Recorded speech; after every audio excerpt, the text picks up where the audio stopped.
President Ramaphosa, these are your people. Listen to them. Show leadership.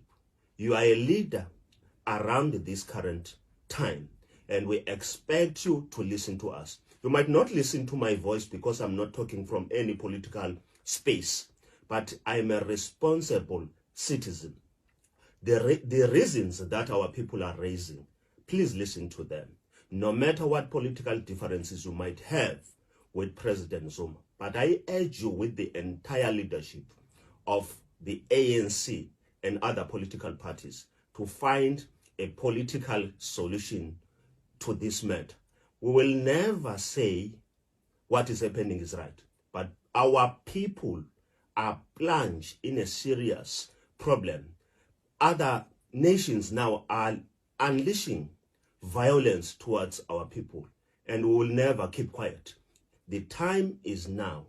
I am saying this with a lot of respect to say, please, President, come and listen to us so that we can, all of us, engage as far as this matter of our President Zuma is concerned. I thank you.